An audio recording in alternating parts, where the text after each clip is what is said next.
Well, hello everybody, my name is Roger and welcome to my channel, Rogers Reads.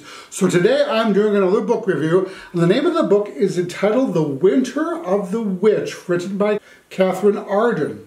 So this is the third and final volume in the Winter Night trilogy, and boy, what a journey it's been. It's kind of difficult to do this review as I'm really sad that this series has ended, but I am so glad that I went along for the ride. Now, it's also difficult to review the final book in a series while completely avoiding spoilers for the prior books.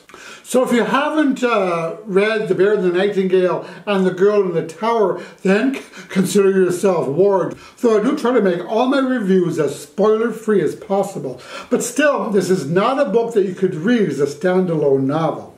So, The Winter of the Witch, this picks up right where the events of The Girl in the Tower left off, in the aftermath of a deadly fire that torched Moscow, and immediately we hit the ground running. Vasilya's enemy, Father Konstantin Nikonovich, a priest who has lost his faith, has vowed vengeance on the girl and is able to incite the townspeople into a murderous rage, convincing them that she is the one responsible for the fire and that she is a witch. Well, he wasn't really lying about the fire part. She actually was kind of responsible for that. So a frenzied mob storms Vasilya's courtyard, captures her, puts her in a cage, and attempts to burn her to death as a witch. So exhausted and racked with grief after having just lost a dear friend, she manages to escape and is on the run, fleeing for her life. So having left Moscow, she undertakes a perilous journey for her survival and the survival of her people, traveling into a strange and somewhat haunting otherworldly realm where nothing or nobody is as it seems. Along the way, she meets all manner of mythical creatures, a feisty mushroom king, a fierce old witch woman who holds a surprising secret, an unfriendly firebird, an angry river spirit, powerful gods, demons, such as Lady Midnight, who Vasilya isn't quite sure are friends or foes, and all manner of domovoi, which are the household spirits that we saw in the first two books.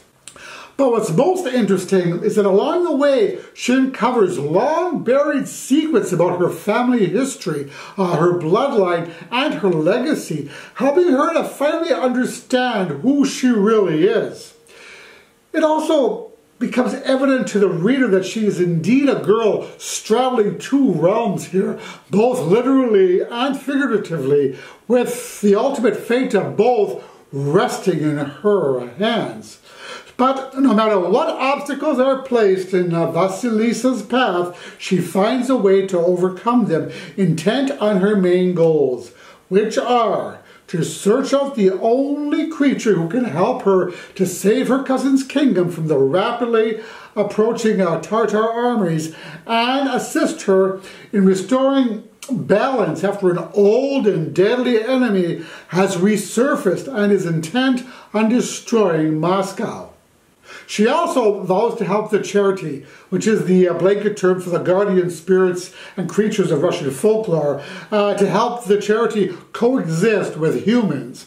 But in order to accomplish her goals, she first has to make a drastic and inescapable decision, a choice that she's not really sure is the correct one, and the reader isn't really quite sure whether it is either. So this book is considerably darker than the other two in the series, I thought. There's a lot more danger, a lot more warring going on, and beloved characters perish, resulting in some heartbreaking scenes. But if it's any consolation, some old friends return as well, also resulting in some emotionally intense scenes. You know, it's so fun seeing Vasilissa Petrovna in this third book. She has grown incredibly since the first novel, both personally and magically. She is fierce, committed, and unapologetic. She's indeed a force to be reckoned with and can definitely hold her own against those who wish to harm her. Now, Vasya comes into her own in this story, as well as finally discovering the power that resides within her. But, as is her custom, she makes more than her share of mistakes along the way, rendering her all the more human, all the more likable, and all the more relatable. You know, I really love the fact that our heroine, as well as the secondary characters in the book, are not black and white, but all have admirable qualities, even the villains, well, most of them, as well as flaws and faults. It was also heart-wrenching at times to watch Vasya as she desperately struggled to balance the real and the magical, the light with the dark, while figuring out how to convince her leaders, both the human ones and the folk spirits, that Christianity and charity can coexist. Now, speaking of the secondary characters, they were amazingly well drawn and vividly rendered. Now, Arden does an admirable job of getting into the heads and hearts of all of her characters, both the main ones and the secondary ones. But more than that, she brings them all to life, allowing them to thrive and grow in their complexity. The many magical creatures from folklore that played essential roles in all three books I found are utterly fascinating, sometimes dangerous, but always wondrous. And the author really, again, brought them to life in this series. The character arcs also take some very interesting twists and turns in this novel, especially those of the twins, Morosko the Frost Demon and Medved the Chaos Demon, in which we learn a lot more about them, their past, and their motivations. So that being said, I found this to be epic storytelling. So, my final verdict. The Winter of the Witch was utterly bewitching and immersive with its larger-than-life dynamic characters, action-packed plot, and lush narrative. You know, once again, the author has expertly weaved together both historical and fantastical elements to create a truly atmospheric story filled with magic, wonder, and hope.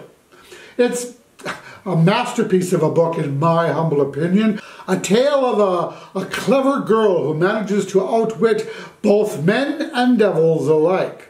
I also love the powerful message about coexisting that Arden teaches in this book, a message that many may especially find resonant in today's times. This book had so many themes, messages, and other compelling tidbits running through it, such as religious zealotry, grief, madness, battle, death, chaos, an evil priest, a brave heroine, mythical creatures, the battle between good and evil, human versus non-human, the bond of family and blood, the never-ending battle between the old ways and the new, a touch of romance, and at the end of the day, redemption. You know, there's definitely a lot going on in these books, and in this one in particular. You know, I'm often somewhat leery of reading the final book in a series, in a trilogy, because oftentimes I end up disappointed. Not this time. In this study conclusion, everything is resolved. All loose ends are tied up, including Vasya's heritage, her place in her country, her place in the world, her relationship with Morosko, the conflict between Christianity and the Charity, Morosko's relationship with his brother, and Vasya's place in her family. I admit that I did sob a bit at the end, but in a good way. So, after these three amazing books, I'm finding it a tad difficult to say goodbye to these characters that I've grown to love over hundreds of pages. The Winter Night Trilogy is now among my most beloved series, one that I no doubt will reread in the future. You know, it certainly makes me want to delve even deeper in, learn as much as possible about Russian folklore and the Russian pantheon. My interest has really been kindled. This also has made me add Katherine Arden to my Insta-Buy author list. So yeah, so that is it for my review of The Winter of the Witch. If you like this video, I really appreciate if you click the like button below, and consider subscribing if you haven't too, and click the bell icon to be notified whenever I release new videos. And that about does it. I'll talk to you in the next video. Roger and out.